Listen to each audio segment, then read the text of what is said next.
We're here with Bruce Charlton, Chief Design Officer of the Robert Trent Jones Jr. design firm, and we're standing on the 9th hole at Poppy Hills. Is it safe to say, Bruce, that this is one of the more challenging holes to design? No question. It's always been kind of a difficult landscape because you come out of a lowland, you go to a highland, you go down through a lowland, and then the green's always been perched up.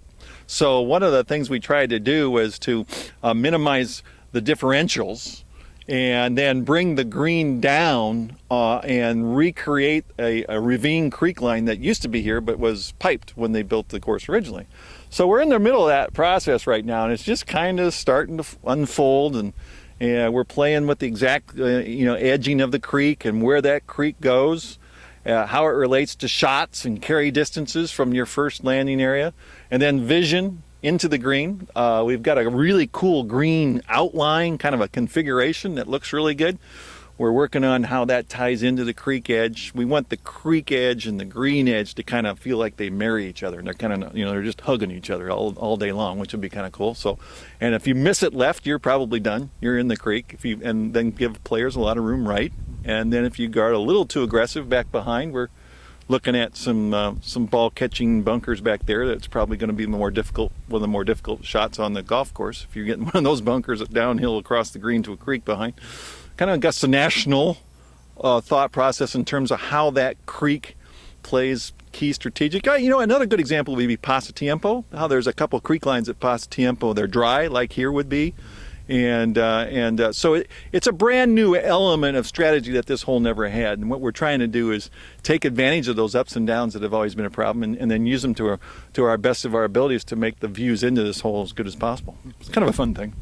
And you're going to be adjusting this green design a little bit after today's visit. Can you talk a little bit about that process? Yeah, for sure. What we do is that we worked. First thing we did is we worked on getting a location that we were happy with the green, and then we turned the golf course contractor loose on creating a pad, basically.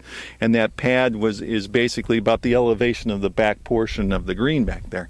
And then from there, we developed a more detailed design sketch that showed the configurations, the size, the shapes, the elevation changes in the green, the relationship to the bunkers, and all those things. So when we got all that said and done, we were just working through this about an hour ago, and there's certain things that are just too strong still, and we're working on that, and we want the player to get to this, through all this maze that we're doing, and have a reasonable chance at some good putts. So we've got some contours in the green we're working on, a little more receptive, a little softer, making them work better. But it's all part of the process. We've done this on every green, where we get to the green and we say, okay, well, we could really make a great hole location here by doing this, tweaking this, raising it, 3 or 4 inches, So it's all part of the process, and it's.